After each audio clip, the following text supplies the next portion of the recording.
Welcome to another edition of the Mail Time Podcast. I'm joined today by Travis Hawley, a national security analyst who's going to break down what is going on in the world. There's a lot going on. Travis, thanks for joining. Yeah, man, I appreciate it. So last night, there were quite a bit of fireworks in Yemen. Can you explain to the audience exactly what we're looking at? Well, actually, what's interesting about the attacks is there was attacks by Israel the day before as well. So this was actually the second day in a row that the Houthis were hit, with brutal force, particularly following this ballistic missile attack that hit, on or near Ben Gurion Airport. So interesting development that we learned yesterday that was apparently happening at the same time that, is related to this is Trump, during his Oval Office discussion with the new Prime Minister of Canada, mentioned that there is a ceasefire apparently between the U.S. and the Houthis. So look, we have to read between the lines on a lot of things here, but it seems, likely that the U.S. has, had a campaign against the Houthis for almost 2 months now straight. And it's allowing now Israel, particularly following this, to a degree, successful attack in the sense that it wasn't intercepted by air defense systems in Israel. It's allowing Israel, I put that in quotes, allowing, but they're working in coordination, allowing Israeli Air Force to hit back directly rather than the U.S., hitting the Houthis itself. So this attack, these strikes against the Houthis' infrastructure, not just military, but military use of civilian infrastructure, including the Sana'a International Airport, clearly is devastating. We're seeing these images come out. I just saw just a few hours ago, the videos of the airport and of these power plants that were hit, and it's wild. Devastation. It's great in the sense that the message should be well received. Now, I don't think that's going to stop the Houthis. I mean, if you look at also what's happened in Gaza the last 19-ish months, it hasn't stopped Hamas from firing rockets here and there when it can do it. So I don't think we should have the expectation that this devastating force will stop these types of terrorist groups, because they operate different than nation states. Nation states you can have, for the most part, successful ceasefires with, and with these terrorist organizations, it's very hard to have a legitimate ceasefire. So the fact, there was even a report earlier today that the Houthis allegedly fired a missile towards Israel again, and that it, broke up or failed over Saudi Arabian territory, which happens a lot, actually. So that's kind of where we're at now in the last 48 hours is hopefully the Houthis are degraded in their ability to launch these attacks against Israel. And hopefully this apparent ceasefire with the U.S. and the Houthis also holds up in the sense that U.S. and other types of merchant vessels in the sea are not targeted by Houthi missiles and UAVs. It seemed to be that Israel was a little bit surprised by the ceasefire. Israel's not included in it, if that's correct. What can you tell us about that? Look, a frustrating part about this administration is there has been quite a few surprise announcements, not just related to Israel, but other allies as well. And the reports are that Israel was surprised. Even my friends in Israeli media said the same. Having said that, it's hard to know if that's entirely true. There is close coordination between the U.S. and Israel, of course, on all matters from intelligence, military, diplomacy. So it's hard to know how much of a surprise it was, if it was a surprise at all. But if it was in fact a surprise, it's unfortunate, because from the Israeli perspective, increasingly, and this isn't new, it has really little to do with the Trump administration. It goes back all the way to even the Obama administration, that they're unfortunately is quite a few leaks from the U.S. administrations in a bipartisan way, leaks and surprises. And if I'm not mistaken, a lot of the Israeli security establishment is always weary about telling the U.S. certain things because of that reason, feeling surprised or unsure if certain high level, quote unquote, top secret information will get leaked. So I hope this wasn't a surprise, because the last thing we need is any kind of mistrust or lack of coordination during these very important times. One of the common themes between the hostage negotiation and this potential ceasefire with the Houthis is Steve Witkoff. He's also made an appearance in Russia, Ukraine. What are your thoughts on Steve Witkoff as a negotiator, and is he to be trusted? Yeah, that's hard to say as well. Look, he of course, I think to most comes across as a incredibly genuine and has the right intent here to bring peace between the Ukraine and Russia and Hamas and Israel. It's not super fruitful so far, just to be objective. Looks like we had some initial successes in the beginning of the administration of getting some hostages back, which is amazing. And that's kind of where things get a little bit subjective here, because it depends on how you measure success, right? Some people, success may have a temporal timeline to it where it's about how quickly we can achieve these hostage releases or ceasefires. In others, it could be numeric in the sense of we need all of the 59 hostages, dead or alive. We need all of them back. And success is not until that is achieved. So some people push back on the criticism against Witkoff and his team's efforts that the hostages still have not been returned after several months, is not a failure. It's a slow process, and that some have came back. So at the end of the day, it comes down to how one measures success.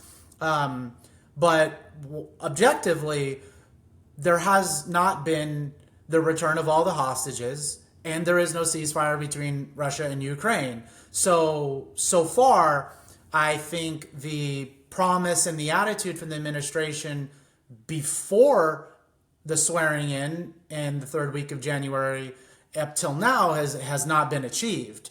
What are we to make of his potential conflict of interest and his relationship with Qatar? That's kind of the elephant in the room. And it's not as if Qatar's been trying to buy influence in America and across the world, Israel as well. So what are we to make of that? Again, I will give you the arguments here. There is a camp that is very uncomfortable with his relationship with Qatar, Jared Kushner's relationship with Qatar, Trump Jr. and Trump himself, his family relationship with Qatar, when we see the recent announcement of a golf resort, a multi-billion-dollar golf resort, being opened in Qatar. And that makes some people very uncomfortable, which is understandable. Of just in 2000, I believe 17, 8 years ago, Trump famously stood in front of the White House and called Qatar a supporter of terrorism, and how unfortunate that was. There is a camp of people that say, and maybe they're optimists, is that, well, a better relationship with Qatar, regardless if it's business related or not, could indirectly help these other governmental efforts, diplomatic efforts. That remains to be seen, of course. So until we see some dramatic successes diplomatically, militarily, and whatnot, it's going to be hard for the administration to really quell this criticism of the relationship between so many people in the administration in Qatar until we start seeing some successes. This argument that those business relationships are helping remain to be seen. I just cannot imagine what it's like for a hostage family if you're waiting to hear about a deal and you open your internet browser and you see, oh, here's Eric Trump with a couple dozen people from the Far East or the Middle East, and they're representatives of the government, essentially, because Qatar, the structure in Qatar, they're not so far removed from the people that are negotiating on a hostage deal. So this Qatar thing is so messy, right? And for those who speak Hebrew and follow, well, you don't have to speak Hebrew, but if you follow Israeli media as well, there are plenty of controversies right now in Israel the last few months related to Qatar and Netanyahu's administration as well. Again, I'm not here to be the judge and jury of any of this, but the entanglements between Qatar, Israel, the U.S., and universities and whatnot is deep. These roots do run very deep, and this influence, of course, is uncomfortable for a lot of people, and we're at no loss of controversies in various countries, and that's something that should be discussed, and we should continue to be discussing this because many people do see Qatar as a two-faced type of country that is looking to play both sides to its political benefit, creating disasters and then offering the solution to the disaster. The analogy there is creating a disease and then selling the cure. Now, I don't know how true that is, or how much that may be true, but it's certainly the perception. And right now, both Israel and U.S. certainly should do a better job at showing that that's not the truth, if that's in fact not the truth. And one last point on Qatar, again, to deepen how complex this relationship is I used to work at CENTCOM, Central Command, the U.S. Military Central Command, both directly and then also indirectly, working in intelligence. And our headquarters, our Central Command headquarters, our forward operating headquarters is in Qatar. There is a military base there of ours, so to speak, and we share that with Qatar, of course. We have deep relations with Qatar, and in many ways, to simplify a very complex relationship, you could kind of say that Qatar is a frenemy. The friendly enemy, or whatever you want to call it. Frankly, you could argue in the beginning days of the establishment of Israel, the U.S. and Israel might have been kind of frenemies the first couple decades before they built trust amongst each other, and Israel proved itself. So what I would like to say is there's a lot of frenemies out there. You could even call Saudi Arabia a frenemy. And, the relationship with these frenemies, allies, and enemies is always a dynamic threat landscape. So it's always a point in time you can point out where someone is on this spectrum. And Qatar is certainly a historic example of a lot of interesting coordination, but also some evidence of backstabbing. And we can't forget that Israel actually asked Qatar to fund Hamas. And the theory was that there's going to be some sort of economic stability in the Gaza Strip. So that's been a major stumbling block for the current Israeli government, because on one hand, you're trying to exert pressure, and Qatar can respond, rightfully so, that the reason that they're in this situation is because Israel and the United States asked them to be in the situation and requested their participation in coordinating with Hamas. Trump actually last night, spilled about there being 21 hostages, not 24 alive. What are you hearing about the situation in the Gaza Strip right now? Yeah, and that's another apparent surprise to people when you don't hear these official announcements, which are done most times in a professional, legal, moral way. These announcements are made, and this is another example of where potentially some people in Israel are going, WTF, Yeah, the hostage families are losing it. like where is this coming from? And unfortunately,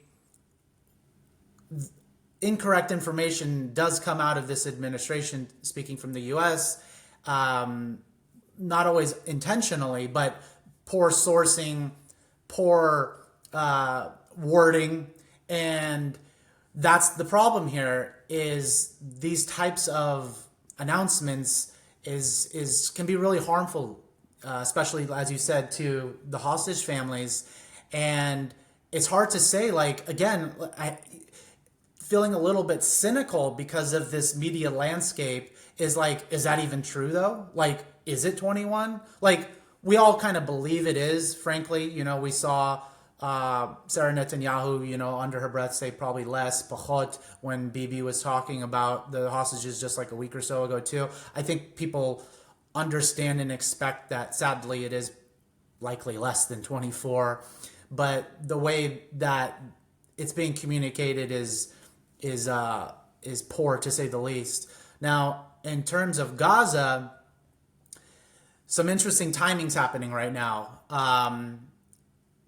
The IDF is calling up dozens of thousands of reservists to, you know, quote unquote, finish the job in Gaza. We have we as in Israel, I'm not in Israel, but we as in the military establishment of the IDF has a new chief of staff as well. There's a lot of new leadership, and they're deciding we need to get this over with in some sense. So this big call up of troops and this plan to now hold on to territory in Gaza once it's captured, you know, this is also words that are being used against Israel, is the framing and the language of this. So they're going to occupy, reoccupy.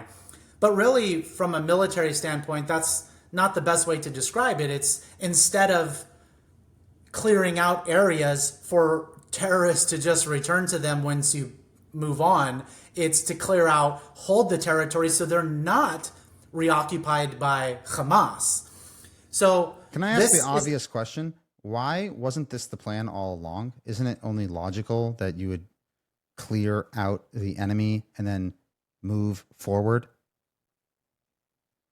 Yeah, I mean, it is a logical thing to think that is the plan all along. And frankly, people probably thought that's what was happening.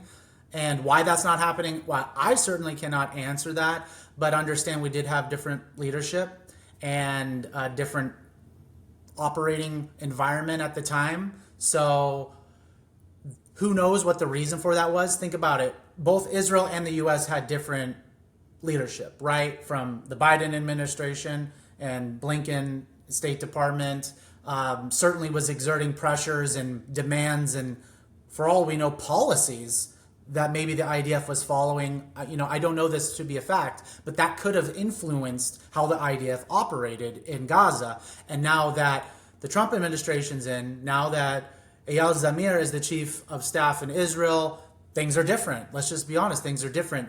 Temporally, we're in a different time. Leadership, we're in a different time. So that's kind of just how I might guess as to why things are different. The other piece to point out now is, not only is this redeployment into Gaza coming in the next maybe week or something, Trump is visiting, you know, UAE, Qatar, and Saudi Arabia next week. And this is probably going to be the most pivotal trip of his entire administration, to say the least. But not Israel. There's a lot riding on this, right? I mean, they're going to be talking about so many important things. And frankly, there's even rumors that Putin might be coming to Saudi Arabia to meet with Trump there as well. So global implications on this trip. And the reason why I bring that up, though, is it's no coincidence that this announcement of redeployment to Gaza is happening before the trip, because my assessment would be there could be breakthroughs, if we're being optimistic. There could be breakthroughs that happen during this trip that may actually suspend, pause, or cancel this redeployment. So I think what Israel's doing is very smart, is showing that we are ready to redeploy and go all out if Hamas decides it truly does not want to make a deal. And this is your last chance during this trip by the Trump team, including Trump himself, of course, President Trump, to Qatar, Saudi Arabia, and Bahrain, I think. I could be getting one of the countries wrong, but this is the last chance. So I think the timing makes a lot of sense here. It's hard for me to understand the IDF's relationship with the reservists just in the context of, A, you're doing a lot of the work that you've already done, right? You could be calling someone up to go take over territory again that their unit might have taken over 6 months ago. Of course, those who fell doing this job. And Israel has leverage in the sense that they're calling up a lot of people and they're right on the doorstep, but there's only so many times you can continue to do this and the strain it's taking. So Israel does have a strong negotiating position from that perspective, but at the same time, I really hope that nobody tries to call their bluff because they're going to have to go for it this time. I don't know what they're actually going to end up doing, but yes, they are definitely preparing to go in, and actually they've approved plans. So it seems like they'll be there for a long time. I'm hearing at least 5 years. What are you hearing? I mean, I'll be honest with you. At this point, and I'd sort of advise to everyone, and again, not to be cynical, like try not to be cynical, but believe none of this. I mean, who cares anymore? Headlines, rumors, leaks, none of this matters until something is true at this point. I don't believe nothing. 5 years, 10 years, ceasefire, no ceasefire. Just believe it when I see it. I think that's the attitude of a lot of people in Israel, especially because there's been so much bloviation about look, Trump said all hell is going to break loose on January 20th, and that was pretty weak. I want to ask you, pivot a little bit. I'd reached out to you originally regarding the Douglas Murray and Dave Smith debate on Joe Rogan. For those of you who watch the Rogan podcast, I want to get your take on it. I want to frame it I am a big Douglas Murray fan. I love Douglas Murray. I think he is extremely intelligent, and I've been following his work now for 12, 13 years. On this podcast, I thought he got smoked. Just from the perspective that he was sitting there, first of all, the first hour or so talking about credentialism, which was a strange tactic. But then when it came to the facts, I think there was actually very strong points to be made, and he was making some of them. But for example, when he was saying, have you been there and what do you know about the region? I understand what Douglas Murray is trying to say, but at the same time, there's Al Jazeera cameras everywhere in Gaza, and there's civilian journalists everywhere in Gaza lying all day, up, down, sideways about everything. So it's not really the strongest argument. And then when you get into a technical, military definition, he should have known going on Rogan and going on with Dave Smith that the tactic has to be slightly different. I don't think that Joe Rogan's the platform to take a credentialist approach, right? So I thought he just had a very bad strategy, even though what he was saying of substance clearly was better than Dave Smith. Yeah, so in many senses, I would say it's an unfair fight. Okay, there's like an asymmetric advantage to these comedians, and you could even say media personalities. Again, I'm not insulting comedians or media personalities, but they have an asymmetric advantage.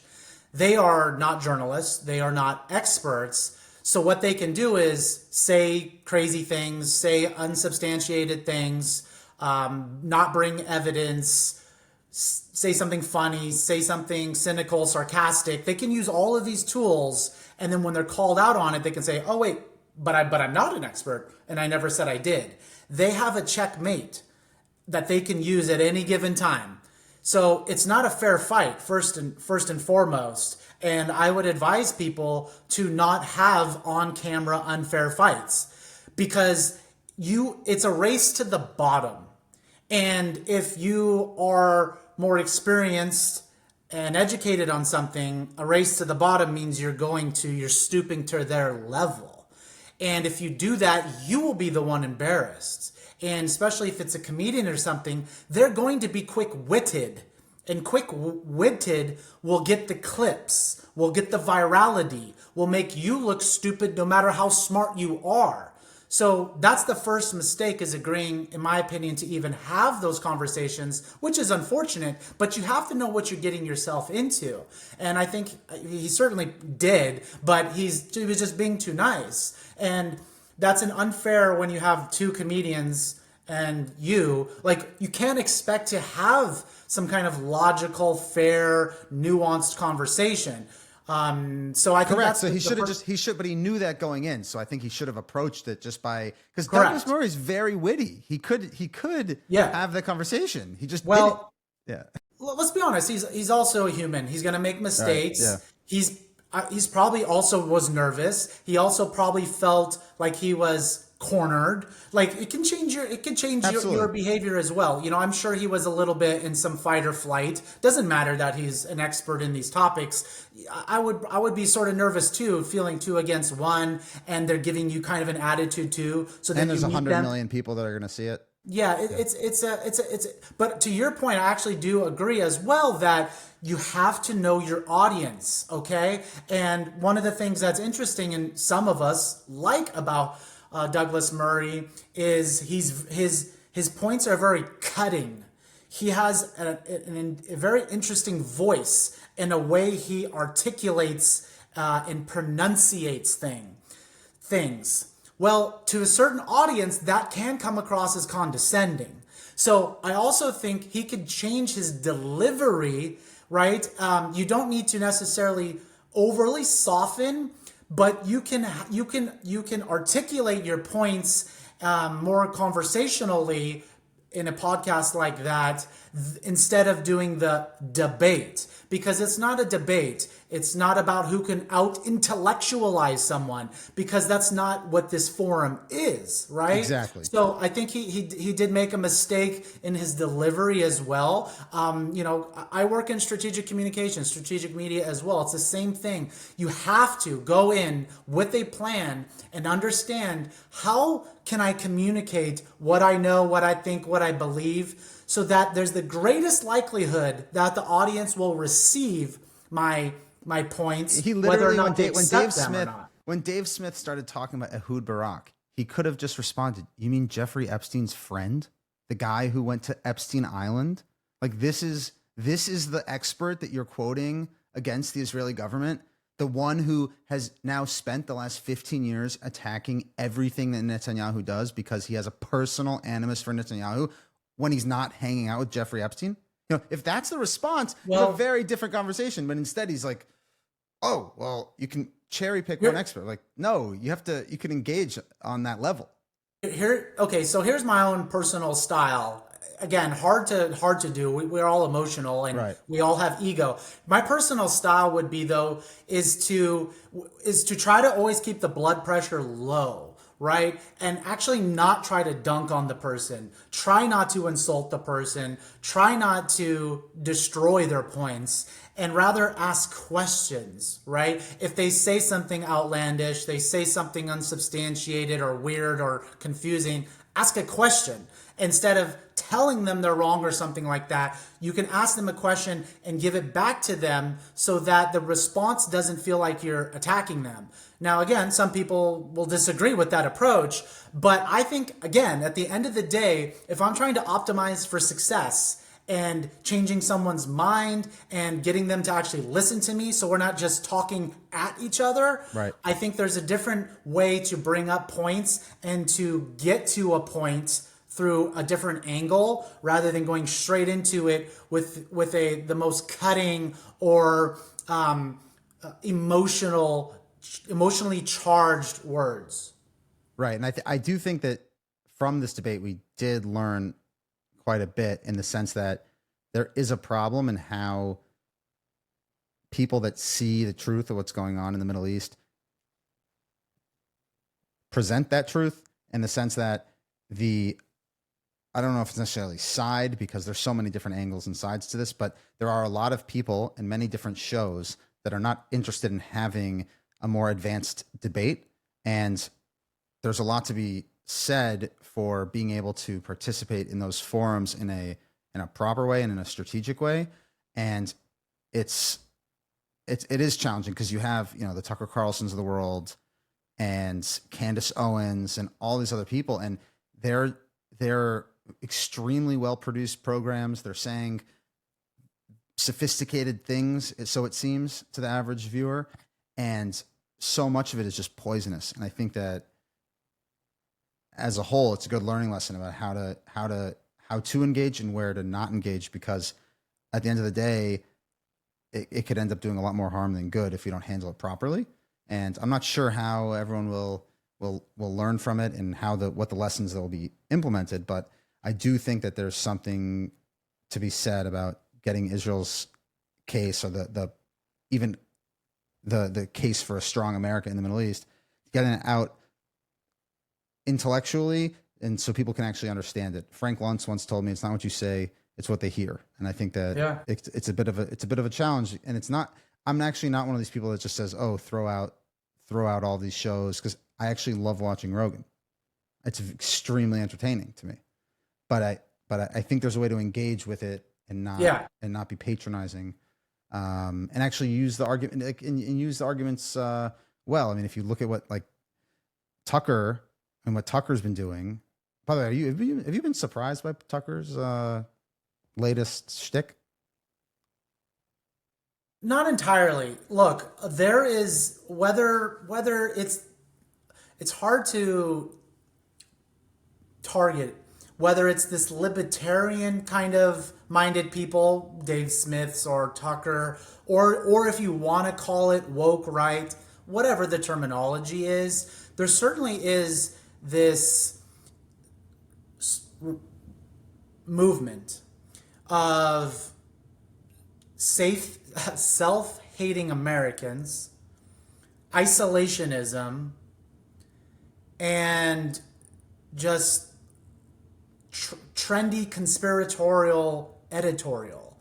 And this is creating this weird beast in the media where, kind of to go back to your Joe Rogan point, I would say was a big fan. I started listening to Joe when I was in Afghanistan, actually, in 2012, listening to him on CDs on a military base. That's dedication. And an interesting point that I've had about whether it's the Joe Rogan podcast or any others is we used to have these kinds of crazy talk and funny stuff, crazy stuff, weird stuff, conspiratorial, whatever. And to my estimation, it wasn't taken seriously. And that's why it was fun and we didn't really react so much to it. I think the issue now is, whether it's these guests on Rogan or Tucker or anything else, is it's actually serious. It's not a laughing matter. This isn't a comedy podcast anymore. There's literally almost zero comedy. And there's a massive audience. So it really moves. You can actually move the needle.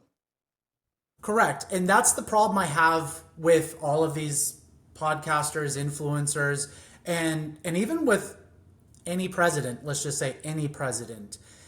You have a responsibility with such power of your voice. Everything you say can change markets, can change votes, can change the media landscape. Do you not take that responsibility greatly? Are you taking it lightly? I think that's the issue here as well. Again, I think both things are true, is the massive audience comes with such massive influence. And then now it's not just comedy and, just talking about crazy stuff and having conversations on camera. Okay. No, people are talking, they are talking authoritatively about things. And that's the issue. Again, when you talk authoritatively about something, it will be taken seriously.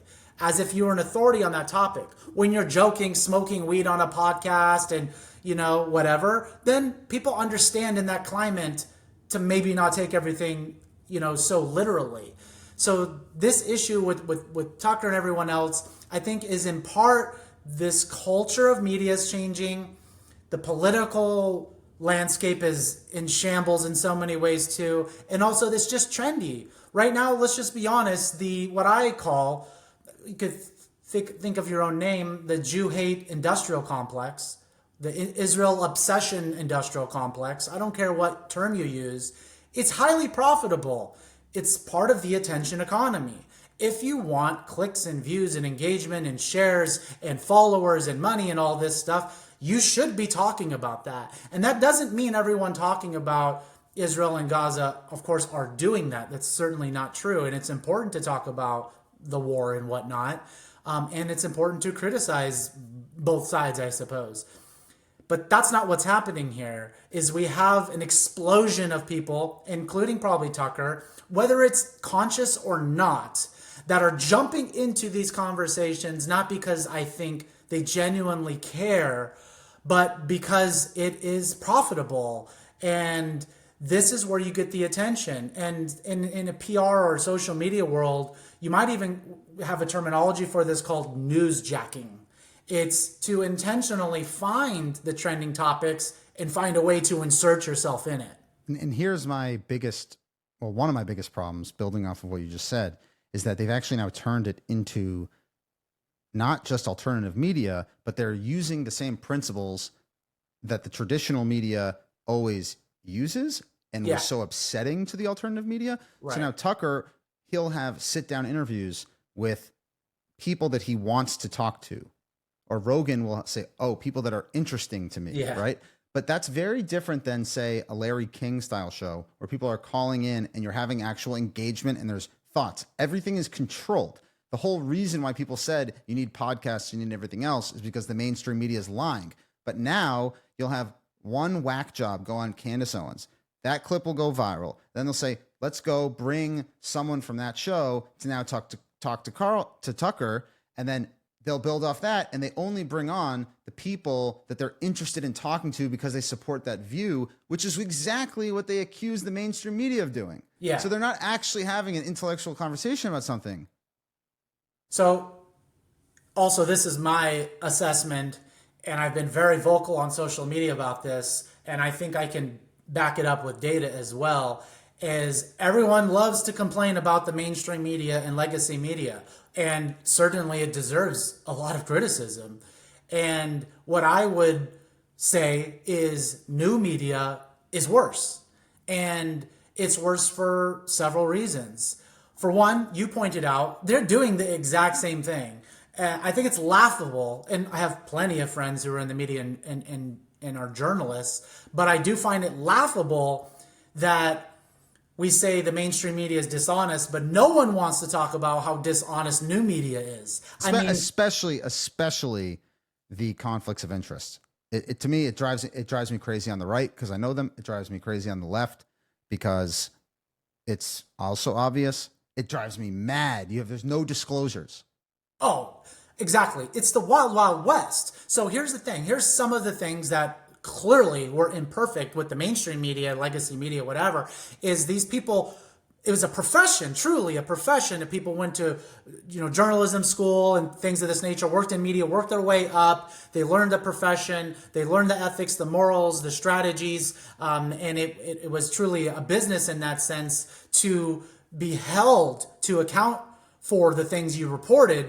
Even if they were wrong, you had to correct it. You had to apologize. And again, they certainly didn't always do this. But this system doesn't even exist in the new media whatsoever. You can just say anything you want about anyone, anytime, and no one's going to check you. No one's researching it. And then you have the goal to say that you're different or better than the legacy media. And it's way worse. It's way worse, actually, because instead of the legacy media, which was, a few, leading companies, now Great. It's decentralized. Everyone believes that the democratization or the decentralization, somehow we've been conditioned to believe that the democratization and decentralization of technology or access or voice is a good thing. I'm not against free speech or totalitarianism whatsoever, but look at the landscape now. Now we have millions of competing voices, most full, I'm happy to say, most full of BS with absolutely no skills or experience in the things that they are authoritatively speaking about. We are drowning in misinformation and disinformation. And again, the difference is the intent, whether it's on accident or on purpose. We're drowning in this because it's not a profession anymore. It's the attention economy. How many views, how many comments, how many clips can I generate is the metric for success. Rather than being proud of a story you're putting out, it's who can I get to just get as much controversy and views as possible at the expense of truth or at the expense of stability. Civil unrest now is just what we're living in because our information environment is so polluted with ridiculous content at this point. And this is it's always been a problem, right? And that people also, this credentialism is not new, and trying, like, I can understand why people were frustrated with the mainstream media. I'll give you an example. David Horowitz, blessed memory, he was screaming about the issues on college campuses, about anti-Semitism, everything. And he was basically just dismissed as some right-wing crackpot lunatic. My first job in college was actually working for Ben Shapiro. And I'll never forget that someone came up to me and said, "Are you sure you want to associate with this right-wing extremist alternative media site? You know, he's not like mainstream."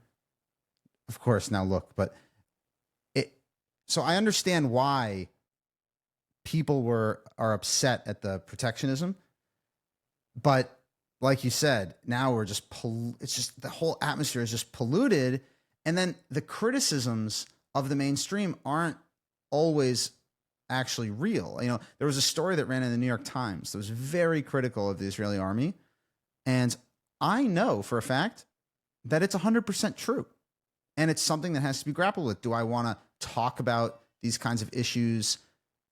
Pour our collective hearts out and have debate? Do I think that's the what's appropriate or necessary this second?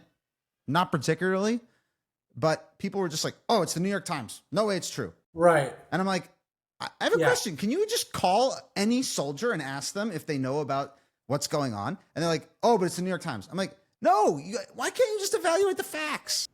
Yes. And I 100% agree. I have the same experience with friends and colleagues as well, is that they immediately dismiss any outlet now. And I get it, though. I understand why we're at this point, because they have been so unfair. You know, clearly a word that President Trump himself says all the time, unfair and nasty and all this stuff. It's true. In so many instances, they have been, certainly not just the New York Times.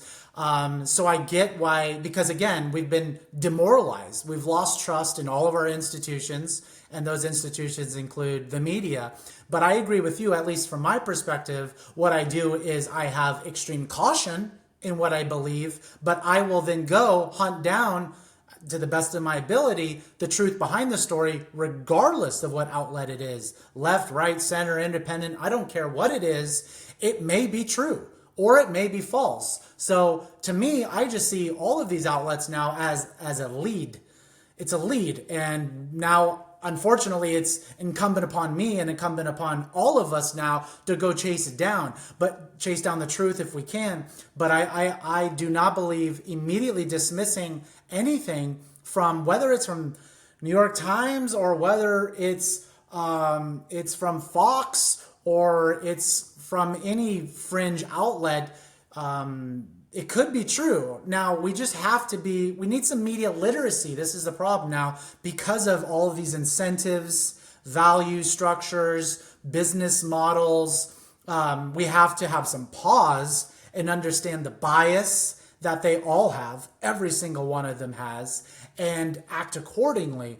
But we shouldn't shut down and cancel, I would say, most outlets and even most people. There are fringe people who are just truly psychotic and intentionally pushing disinformation, and I do not listen to those people, but that's a smaller percentage. So yeah, we gotta be a little bit more careful here. I understand the emotional reaction. They certainly, a lot of these outlets have earned that distrust. But look into it if you can, and don't dismiss it outright. Precisely. And one other example that comes to mind was that 60 Minutes interview with Yarden Bibas and with Keith Siegel. And this I might be a bit contrarian in this take, but people were very upset about the question to Keith Siegel about whether or not Hamas was being starved by Israel, or whether they elected to not give him food. And as much as to anyone who's been paying close attention, that's an obscene question. From my perspective, there are thousands, tens of thousands of people making this case on the internet all day, every day, that Israel is starving Palestinians. And to have Leslie Stahl on national TV point blank ask a former hostage, was Israel starving them or not? And he can say, of course not. And they were eating. To me, that's actually very powerful and actually helps Israel's case. Right. Because where else is someone going to hear from a hostage, was there actually food or not? And instead, everyone's like, oh my God, can you believe that 60 Minutes asked this? And the other part was the hostage forum clearly helped organize the interview. So nowadays, people have to understand that there's a PR firm, or there are interest groups that are going to set up interviews, coordinate, pitch them to bookers. What do you think the survivors of Kfar Aza, Nir Oz, Nachal Oz, what do you think those people's take is going to be, and what they're pushing to the producers of 60 Minutes? They're not going to come out with a Kahanist perspective from that group of people.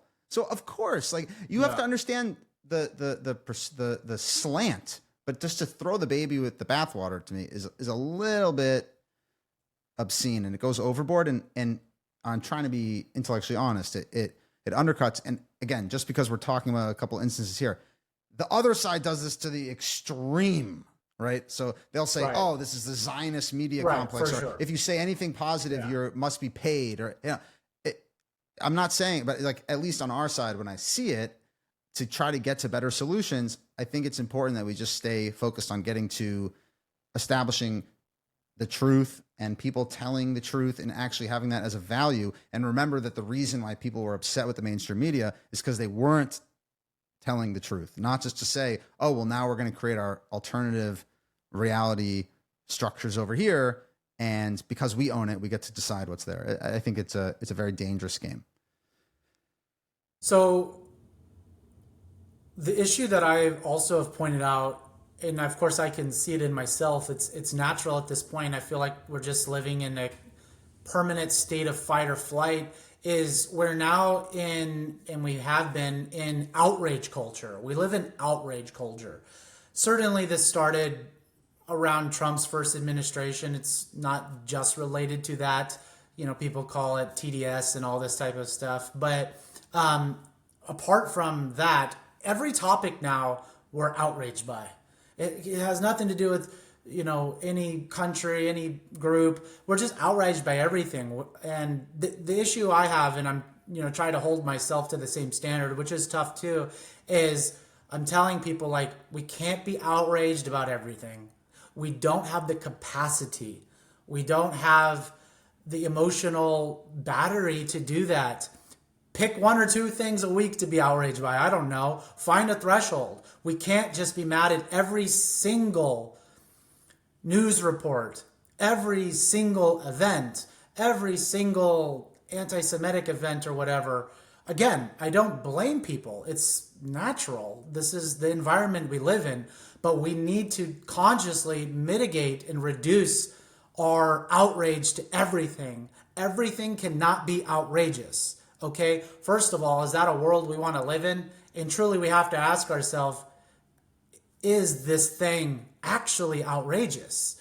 Or is my reaction to it more emotional than factual? Or is the impact of this thing I'm outraged by even significant? Like, it should be in proportion, I believe. The outrage should be in proportion to the potential impact of something. And the last point I'll make there is something that is problematic, I think, for Jews and Israel, and I'll even say now with the Trump administration, is it lacks nuance. It's lazy thinking. Every time some controversy or event happens, it's just black or white. It's this or that.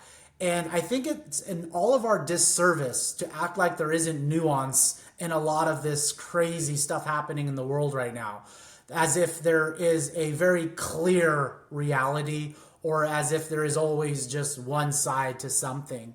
And I think it works against us to not admit our faults or not admit our own mistakes in any realm. Again, community, culture, nation, military.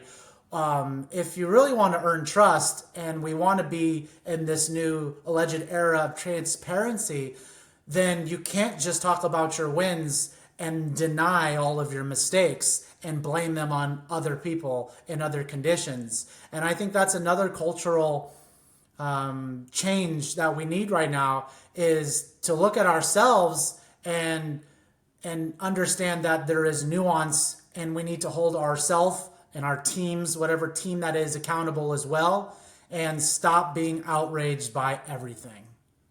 Amen to that. Before we wrap here, I'll just say my late, great neighbor, Rabbi Schollenberg Lipsker, who passed away last week, in the Jerusalem Post conference in December of 2024, he got up there and gave an amazing speech. Everyone could check it out on YouTube, but he specifically said that when we put some of these anti-Semitic incidents on the front page and we start screaming about them and going crazy, we're actually rewarding the people that are doing it, because they're doing it to try to get a rise out of us and to actually distract us from what we could be doing, which is influencing the world positively and actually affecting change. So, as you said, we can't be outraged by everything. And as Rabbi Lipsker encouraged us always to continue to build on ourselves and actually focus on ourselves and see what we can do. And it's just a healthier way to go about life, but you also can constructively create alternatives instead of just always obsessing over some of the craziest things. Because guess what? There's always anti-Semites. There's always people that want to kill the Jews, but it has to be in proportion, and we can't forget ourselves and trying to improve every single day. Travis, I really appreciate the time. For those who have not checked out Travis on Instagram, talk to Trav. You will get everything about 30 seconds after it happens, if not less. So I appreciate it, Travis, and we will be in touch. Thanks for having me, bro. I appreciate it. Thanks.